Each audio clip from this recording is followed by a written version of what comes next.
Praise the Lord. ஆண்டவர் இரட்சகருமாகிய இயேசு கிறிஸ்துவின் நாமத்தில் உங்களுக்கு நண்பன் வாழ்த்துதல்கள். இந்த நாளிலும் இந்த வீடியோ வாயிலாக உங்களை சந்திப்பதில் மிகுந்த மகிழ்ச்சி அடைகிறேன். ஒரு நிமிடம் தலைகளை தாழ்த்தி ஜெபம் பண்ணி இந்த நாளின் வேத பாடத்துக்கு நேராக நம்ம கடந்து செல்லலாம்.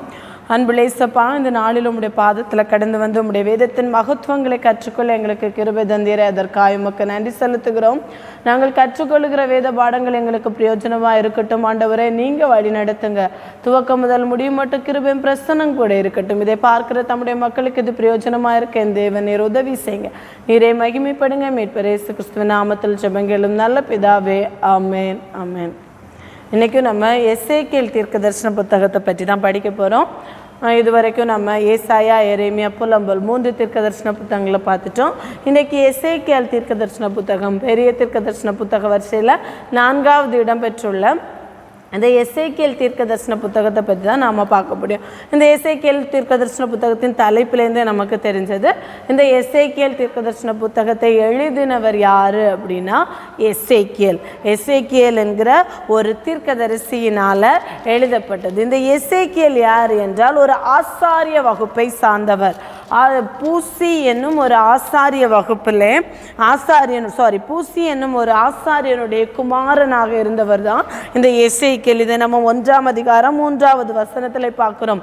பூசி என்னும் ஆசாரியனுடைய குமாரனாகிய எசேக்கியேலுக்கு கர்த்தருடைய வார்த்தை உண்டாகி அப்படின்னு சொல்லி நம்ம பார்க்குறோம். அப்போ இந்த எசேக்கியேல் யார் என்றால் ஒரு ஆசாரியனுடைய மகனாக இருந்தவர் தான் இந்த எசேக்கியேலாக காணப்படுகிறது. இந்த எசேக்கியேல் என்னென்னா, எருசலேம் தேவாலயம் அழிக்கப்படுவதற்கு முன்பாக முற்றிலுமாக நேபுகாத்நேச்சரால் எருசலேம் அழிக்கப்படுவது முன்பதாக நம்ம ஏற்கனவே கற்றுக்கொண்டது பிரகாரம் 3 கட்ட படையெடுப்பு என்ன நடந்தது, எருசலேமில் நடந்தது. முதல் விதமான படையெடுப்பு எப்போ, யோயாக்கீம் காலத்தில் நடந்தது. யோயாக்கீமை முறிவடித்து அநேகரை முக்கிய நபர்களை எல்லாம் நேபுகாத்நேச்சர் பாபிலோனுக்கு சிறையாக கொண்டு போனார். அந்த நேரத்திலே தானியேலும் அவருடைய தோழர்களும் என்ன செய்தார்கள், பாபிலோனிலே சிறைபிடித்து கொண்டு போகப்பட்டார்கள். 2வது கட்ட படையெடுப்பு எப்ப நடந்தது என்றால் யோயாக்கீன் ராஜாவுடைய நாட்களிலே யோயாக்கீனையும் அநேக முக்கிய நபர்களையும் என்ன செய்தார்கள், ஒரு 10,000த்திற்கு அதிகமான ஜனங்களை என்ன செய்தார்கள், சிறைப்பட்டு கொண்டு போனார்கள். அந்த நேரத்தில் எசேக்கியேலையும் சிறைபிடித்து கொண்டு போயிருக்க வேண்டும் என்று கருதப்படுகிறது. ஏனென்றால் எசேக்கியேல் தீர்க்கதரிசியின் புத்தகத்தில் நம்ம 2வது வசனத்தில் யோயாக்கீன் ராஜாவுடைய சிறையிருப்பின் 5ஆம் வருஷத்திலிருந்து என்று எசேக்கியேல் எழுதுகிறார். அப்போ இந்த 2வது கட்ட சிறையிருப்பின் நாட்களிலே தான் என்ன செய்திருக்க வேண்டும், எசேக்கியேல் அங்கே கடந்து சென்றிருக்க வேண்டும். பாபிலோனுக்கு சிறை கைதியாக கொண்டு போயிருக்க வேண்டும் என்பது கணிக்கப்படுகிறது. அப்படி இதை குறித்து நம்ம 2 ராஜாக்கள் 2வது கட்ட சிறையிருப்பை குறித்து 2 ராஜாக்கள் 24ஆம் அதிகாரம் 10லிருந்து 16 வரை வாசித்து பார்க்கும்போது நாம் கற்றுக்கொள்ள முடியும். அப்புறம் இவர் என்னன்னா, எரேமியா யாருக்கு தீர்க்க தரிசனம் உரைத்தார் என்று பார்த்தோம்.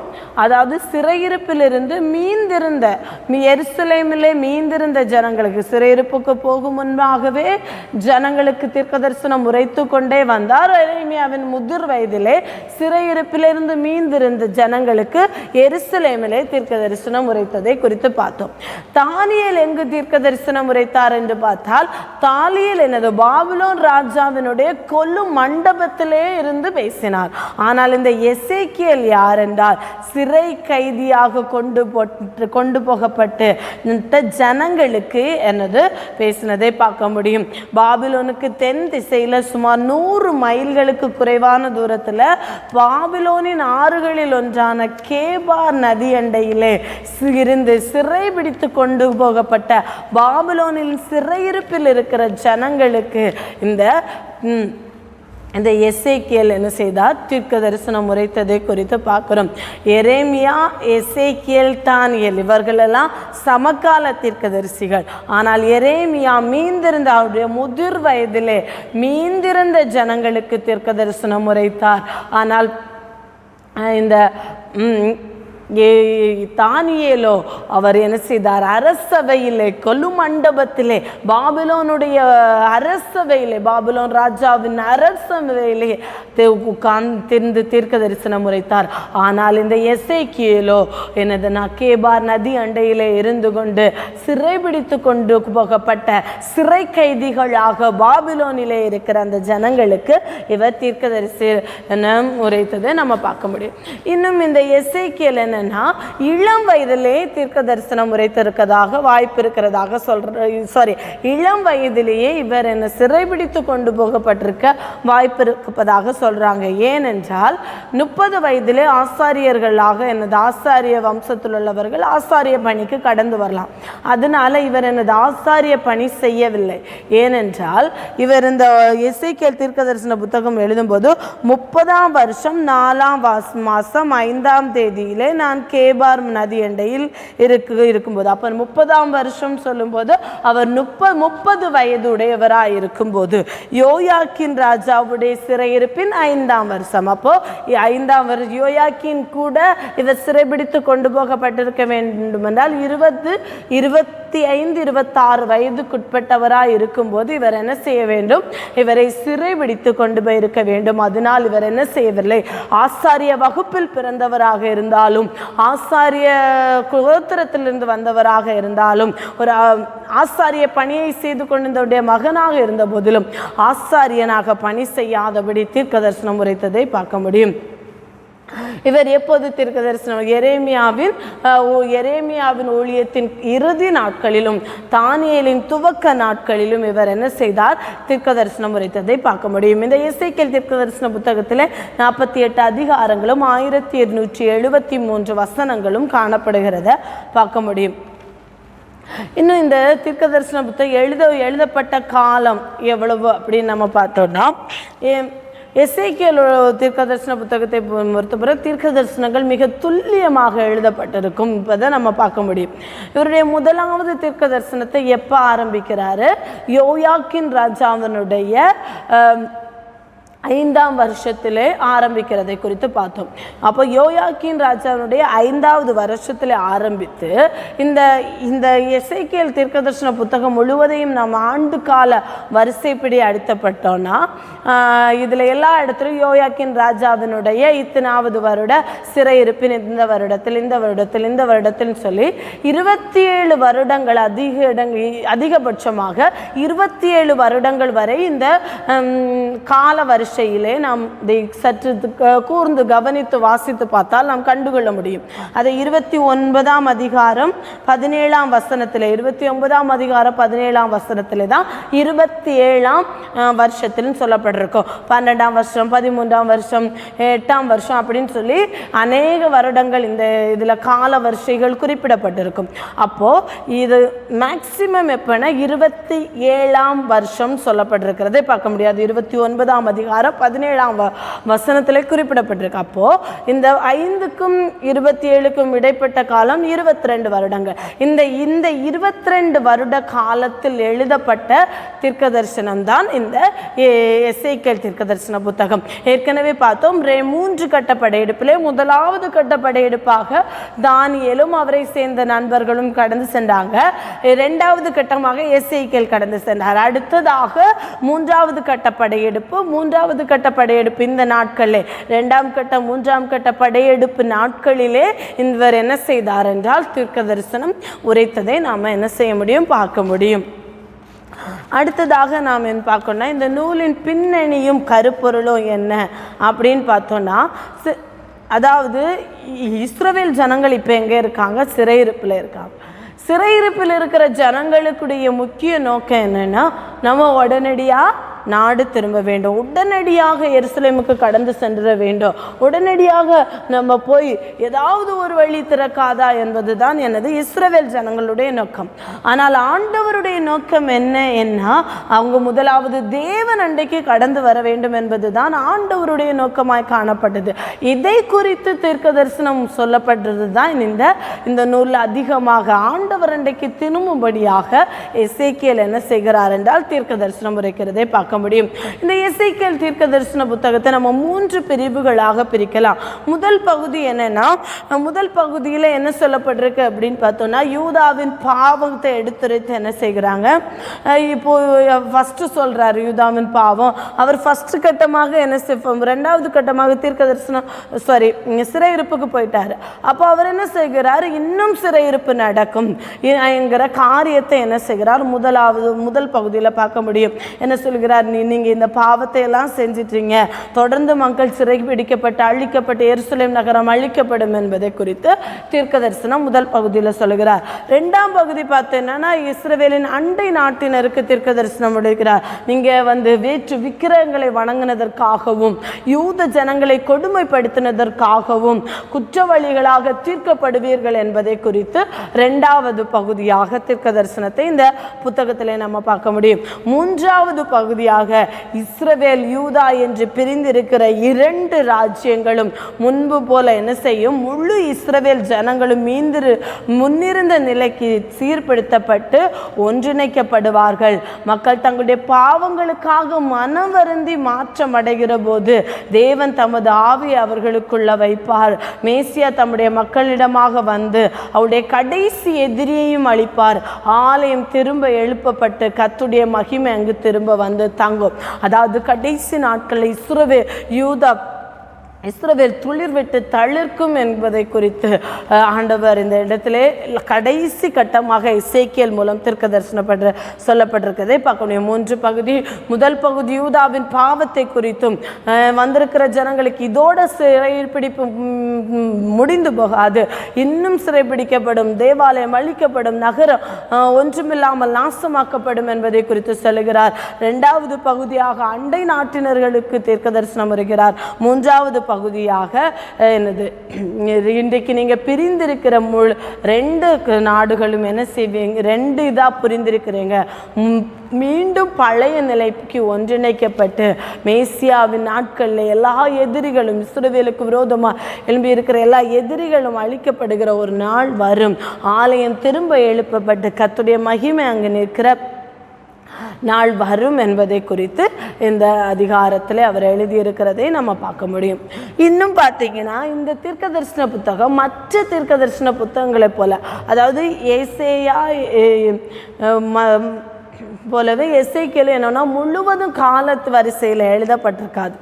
அதாவது ஏசாயா எரேமியா போலவே, ஆனால் ஏசாயா எரேமியா போல அவ்வளவு இல்லாமல் ஒரு அளவில் கால வரிசையை இதை என்ன செய்யலாம், அட்டவணைப்படுத்தலாம். ஏசாயா எரேமியா தீர்க்க தரிசன புத்தகங்கள் போல இது முழுவதும் கால வரிசையில் இந்த காலத்தில் இப்படி தான் நடந்துன்னு சொல்லிட்டு முழுவதும் கால வரிசையில் அட்டவணைப்படுத்துறதுக்கு உட்படுத்த முடியாது. இருந்தாலும் ஏசாயா எரேமியா தீர்க்க தரிசன புத்தகத்தை நம்மளால் கண்டுகொள்ளவே முடியாது. இங்கே எதுக்கு எழுதியிருக்காங்க, அதுக்கு எதில் எழுதியிருக்காங்க, அதை ஆராய்ச்சி செய்யறது மிக கடினம். ஆனால் எசேக்கியேல் தீர்க்க தரிசனம் பெருமளவிலான காரியங்கள் இந்த நேரத்தில் தான் எழுதப்பட்டிருக்கிறது என்பதை நம்ம என்ன செய்ய முடியும், கண்டுகொள்ள முடியும். அதாவது இந்த பல அதிகாரங்களின் தொடக்கத்தில் சொல்லப்பட்டிருக்கிற காலத்தை வைத்து என்ன செய்திருக்காங்க, ஒரு கால வரிசை அட்டவணை என்ன செய்திருக்காங்க, தொகுத்திருக்காங்க.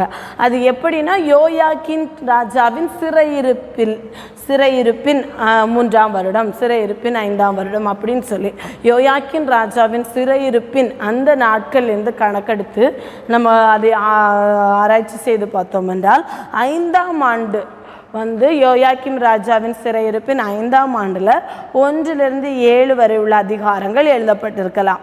அதில் என்ன சொல்லப்பட்டிருக்கிறோம், எசேக்கியாவின் அழைப்பு, எருசலேம் முற்றுகை இடைப்படுவதை குறித்த முன்னறிவிப்பு குறித்து அதை தான் நம்ம பார்த்தோம் முதல் பகுதி. 6ஆம் ஆண்டு அதாவது எல்லா இடத்துலையும் 6ஆம் ஆண்டு 3ஆம் ஆண்டு எல்லாமே யோயாக்கீன் ராஜாவின் சிறையிருப்பின் 6ஆம் ஆண்டு.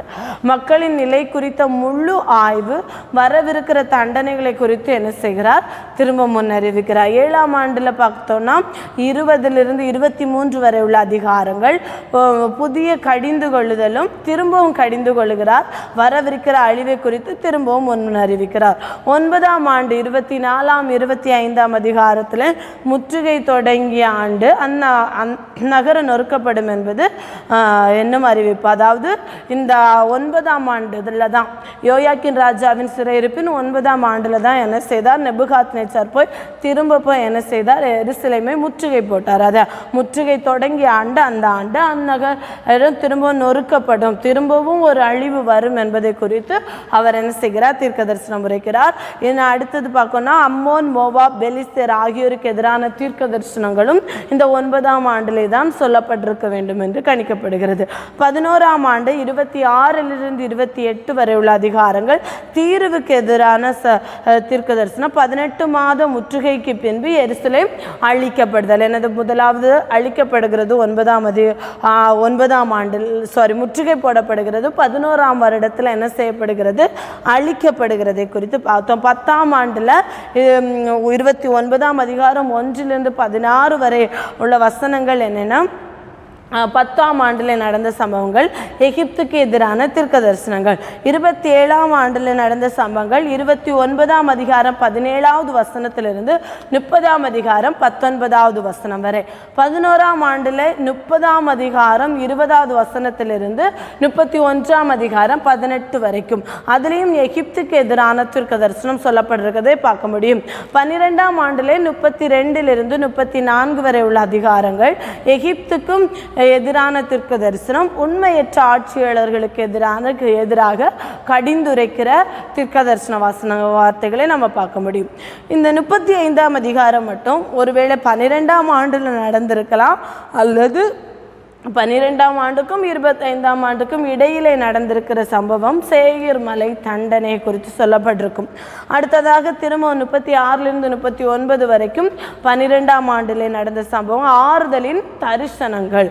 அடுத்ததாக 40லிருந்து 48 வரை உள்ள அதிகாரங்கள் 25ஆம் ஆண்டில் நடந்த ஆலயத்தை பற்றிய தரிசனம். இதுதான் ஆண்டு கால அடிப்படையிலே ஒரு சில ஆட்சியாளர்கள் அட்டவணைப்படுது. ஒரு சில இதிலேயே இந்த ஆண்டில் நடந்து இருக்கும், ஆனால் ஒரு சிலது இதை கணித்து சொல்ல முடிந்ததை எனது வேத வல்லுநர்கள் கணித்து சொல்லியிருக்கிற கால வரிசை அட்டவணை இதாக தான் காணப்படுகிறத நம்ம பார்க்க முடியும். இன்னும் இந்த தீர்க்க தரிசன புத்தகம் எழுதப்பட்ட நோக்கம் என்னென்னா, எசேக்கியேல் புத்தகம் என்னென்னா தனித்துவமான முறையில் என்ன இருக்கும், இஸ்ரவேலை என்ன செய்யும், பரிசுத்த தேசத்தில், பரிசுத்த நகரத்தில், பரிசுத்த ஆலயத்தில் பரிசுத்த ஜனமாக சித்தரிக்கிறது. அதாவது இந்த எசேக்கியேல் தீர்க்க தரிசன புத்தகம் என்ன செய்கிறது என்றால், பரிசுத்த இஸ்ரவேலை எப்படி சித்தரிக்குது அப்படின்னு பார்த்தீங்கன்னா, பரிசுத்த தேசத்தில் இஸ்ரவேல் ராஜ்யம் ஒரு பரிசுத்த தேசம், அதில் எருசலேம் பரிசுத்த நகரம், அந்த எருசலேம் தேவாலயம் பரிசுத்த ஆலயம், அதில் இருக்கிற ஜனங்கள் பரிசுத்த ஜனங்களாக சித்தரிக்கிறத நம்ம பார்க்க முடியும். ஆனால் இந்த ஜனங்கள் என்னென்னா, தேவனை தொழுது கொள்வதில் தன்னை தீட்டாக்கி கொண்டதால் ஆலயத்தை எனது பரிசுத்த குலைச்சலாக்கி நகரத்தையும் தேசத்தையும் எனது தீட்டுப்படுத்தியது. தேவனை ஆராதிக்கிறதில் அவங்க எனது தன்னை தீட்டாக்கி கொண்டதுனால தன்னை பரிசுத்த குலைச்சலாக்கி ஆலயத்தையும் நகரத்தையும் தேசத்தையும் தீட்டுப்படுத்தியது. இவ்வாறு தீட்டுப்படுத்தினதுனால தேவன் அவர்களிடம் விளங்கி தேசத்தின் அழிவாகிய தண்டனையை கொடுத்தார். அதாவது தேவனை ஆராதிக்கிறதுல அவங்க என்ன செய்தாங்க, தீட்டுப்படுத்தினாங்க. அப்புறம் தங்களை என்ன செய்தாங்க, பரிசுத்த குலைச்சலாக்கி ஆலயத்தையும் நகரத்தையும் தேசத்தையும் என்ன செய்தாங்க, தீட்டுப்படுத்தினாங்க. தேவனை ஆராதிக்கிற காரியம் ஒன்றிலே அவர்கள் தங்களை தீட்டுப்படுத்தி கொண்டதினால அது அவர்களை என்ன செய்தது, தீட்டுப்படுத்தினது. அந்த தீட்டுப்படுத்தினதினால ஆலயமும் தீட்டானது, பரிசுத்த நகரமும் தீட்டானது, என்ன தேசமும் தீட்டானது. அதனால ஆண்டவர் என்னது, வாறு தீட்டுப்படுத்தினதுனால தேவன் அவர்களிடம் விலகி தேசத்தில் அழிவாகிய தண்டனையை கொடுத்தார் அப்படிங்கிறதை சொல்லிட்டு, ஆனாலும் தேவன் உடன்படிக்கை உண்மையுள்ளவராக இருந்து தமது ரணத்தை ரட்சிக்க வேண்டும் என்கிற அவரது விருப்பம் மகா பெரியது. அப்படி செய்த போதிலும் இவர்கள் தீட்டாக்கி கொண்டார்கள், அதனால் ஆண்டவர் தண்டனையை கொடுத்தார். அதிலிருந்து அப்படி இருந்த போதிலும் அவர்களை ஆண்டவர் என்ன செய்கிறாரா, தேவன் உடன்படிக்கைக்கு உண்மை உள்ளவராக இருந்து தமது ஜனத்தை எனது ரட்சிக்க வேண்டும் என்பது தான் என்ன செய்கிறது, அவருடைய நோக்கமாய் காணப்படுகிறது. எப்படி செய்கிறாராம்? தேவன் மீண்டும் ஒரு முறை தமது ஜனத்தை மறுசீரமைக்க விரும்புகிறார். இந்த எசேக்கியேல் தீர்க்கதரிசன புத்தகத்தின் நோக்கமே தேவன் மீண்டும் ஒரு முறை தமது ஜனத்தை மறுசீரமைக்க விரும்புகிறார். தேவன் மனதுருக்கத்துடன் அவர்களை பார்க்கிறார். மூன்றாவதாக தேவன் அவர்களின் தீட்டுகளை சுத்திகரிக்கிறார். தேவன் மீண்டும் தாவீதின் ஆளுகையின் கீழான தமது ஜனத்தின் மக்களாக மாற்றுவார். தேவன் எதிரான எழும்பின ராஜ்யங்களை நசுக்குவார். தேவன் தமது மகிமையான தேசங்களின் மேல் தமது மகிமையை தேசங்களின் மேல் விளங்க பண்ணுவார். தேவன் பரிசுத்த நகரத்தில் தமது பிரசன்னத்தின் மகிமையை மீண்டும் நிலைநாட்டுவார். இப்படிப்பட்ட 7 காரியங்களை ஆண்டவர் மீண்டும் செய்ய விரும்புகிறார். எனது பரிசுத்த குலைச்சலாக்கப்பட்டதினால, பரிசுத்தத்தை தீட்டுப்படுத்தப்பட்டதினால எனது தேவன் தண்டனை வருவித்தார். ஆனாலும் ரட்சிக்க விரும்புகிறார். எப்படி ரட்சிக்க விரும்புகிறாரா? திரும்பவும் தமது ஜனத்தை மறுசீரமைக்க விரும்புகிறார். அவர்களை மனதுருக்கத்துடன் பார்க்கிறார். அவர்கள் தீட்டுகளை சுத்திகரிக்கிறார். தாவீதின் ஆளுகைக்கு கீழாக திரும்பவும் அவர்களை கொண்டு வருகிறார். எதிரான எழும்பின ராஜ்யங்களை ஆண்டவர் நசுக்குகிறார். தேவன் தமது மகிமையாய் தேசங்களின் மேல், அவருடைய மகிமை தேசங்களின் மேல் விளங்க பண்ணி பரிசுத்த நகரத்தில் தமது பிரசன்னத்தின் மகிமையை மீண்டும் நிலைநாட்டுகிற தேவனாய் காணப்படுகிறார் என்பதை தான் இந்த புத்தகத்தினுடைய நோக்கமாய் காணப்படுகிறத நம்ம பார்க்க முடியும். அடுத்ததாக இந்த புத்தகத்தில் ஆண்டவர் பல வழிகளிலே பேசி இருக்கிறதை பார்க்க முடியும். ஆண்டவர் எப்படி? முதலாவது அவர் ஒரு திராட்சை செடியை குறித்த ஒரு தரிசனத்தை, இதையெல்லாம் நாம் டீட்டெயிலாக அந்த அதிகாரங்களுக்குள்ளாக கடந்து செல்லும்போது தியானிக்கலாம். இப்போ மேலாட்டமாக ஆண்டவர் எப்படியெல்லாம் அந்த பல வழிகளிலே எசேக்கியேலோட ஆண்டவர் பேசினதை குறித்து நம்ம இந்த எசேக்கியேல் தீர்க்கதரிசன புத்தகத்தை வாசிக்கும் போது கண்டுபிடிக்க முடியும். ஆண்டவர் திராட்சை செடியை குறித்த ஒரு தரிசனத்தை காண்பிக்கிறார். 2 கழுகுகளை பற்றிய ஒரு விடுகதையை கொடுக்கிறார். 2 சகோதரிகள் பற்றிய ஓமையை ஆண்டவர் அந்த இடத்துல சொல்லுகிறதை பார்க்க முடியும். பொங்குகிற பானையை பற்றிய ஓமை, அதிகாரம் 24. இதெல்லாம் நாம் அதிகாரங்களுக்குள்ளாக கடந்து போகும்போது அதை டீட்டெயிலாக படிக்கலாம். இப்படி ஆண்டவர் கொடுத்துட்டு எசேக்கியேலுக்கு ஆண்டவர் 6 விதமான தரிசனங்களை கொடுக்கிறதை பார்க்க முடியும். அந்த 6 தரிசனங்களையும் கூட நம்ம அந்த அதிகாரங்கள் படிக்கும்போது பார்க்க முடியும். முதலாவது சிங்காசன தரிசனத்தை கொடுக்கிறார். ஆலய தரிசனத்தை கொடுக்கிறார். இஸ்ரவேலை குறிக்கும் பல அடையாளங்கள், அதில் இஸ்ரவேல் வேசியான மணப்பெண்ணாக காண்பிக்கப்படுகிறது. 3வது தரிசனம் உலர்ந்த எலும்புகளின் பள்ளத்தாக்கு. 4வது தரிசனம் கோகு மாகோகு அழிக்கப்படுதல், அதை குறித்த தரிசனத்தை ஆண்டவர் கொடுக்கிறார். 6வதாக திரும்ப ஆலய தரிசனம். இப்படி 6 தரிசனங்களின் வழியாக பல விதங்கள், ஃபர்ஸ்ட் ஓமைகளை ஆண்டவர் கொடுக்கிறார், விடுகதையின் மூலம் பேசுகிறார், தரிசனங்களின் மூலம் பேசுகிறார். இப்படி ஆண்டவர் பல வழிகளிலே இஸ்ரவேல் ஜனங்களோடு பேச சித்தமுள்ளவராய் எசேக்கியேலை கொண்டு பேசுகிற காரியத்தை தான் நம்ம இந்த அதிகாரங்களிலே படிக்க முடியும். தொடர்ந்துள்ள நாட்களிலே ஒவ்வொரு அதிகாரங்களுக்கு நேராக கடந்து சென்று என்னென்ன ஆண்டவர் கற்றுத் தருகிறார் என்பதை நாம் கற்றுக்கொள்ளலாம். முடிந்த அளவு இந்த வருடத்தில் நம்ம இந்த எசேக்கியேல் தீர்க்கதரிசன புத்தகத்தை தானியேலும் முடிக்க வேண்டும் என்று நினைச்சேன். ஆனாலும் முடியுமான்னு தெரியல. ஆனால் எசேக்கியேல் தீர்க்கதரிசன புத்தகத்தை முடித்து நிறைவு செய்யலாம் என்று இந்த வருட பைபிள் ஸ்டடி நிறைவு செய்யலாம் என்று நினைக்கிறேன். தெரியல எப்படி கடந்து போகுதோ அதற்கேற்றபடி நம்ம தியானிக்கலாம். ஒவ்வொரு அதிகாரம் வயசாக ஏசாயா எரேமியா எப்படி கற்றுக்கொண்டோமோ அதே போல் எசேக்கியேலையும் 48 அதிகாரங்களையும் முடிந்த அளவு நாம் கற்றுக்கொள்ள ஆண்டவர் நமக்கு கிருபை தருவாராக. தலைகளை வணங்கி ஜெபிக்கலாம். ஏசப்பா, இந்த நாளிலும் ஆண்டவரை ஒரு எசேக்கியேலை இளம் வயதிலே தெரிந்து கொண்டு பல விதங்களிலே பல தரிசனங்களை பல ஓமைகளை கொடுத்து ஜனங்களோடு பேசினேரே, அதே தேவன் இந்த நாட்களிலும் ஆண்டவரே அப்பா எங்களில் இருக்கிற குற்றங்கள் குறைவுகளை ஆண்டவரே அப்பா நிவர்த்தி செய்ய ஆண்டவரே அப்பா இந்த தேவனீர் எங்களோடு பேசுகிற வார்த்தைகளுக்கு கீழ்ப்படிந்து அதன்படி நடக்க எங்களுக்கு கிருபைதாகும். உம்முடைய சமூகத்தில் எங்களை தாழ்த்துகிறோம். நீரே பொறுப்படுத்திக் கொள்ளுங்க. உம்முடைய நாம மாத்திரம் மகிமைப்படட்டும். மீட்பர் இயேசு கிறிஸ்துவின் நாமத்தில் ஜெபங்கேளும் நல்ல பிதாவே. ஆமேன். ஆமேன். தேங்க்யூ.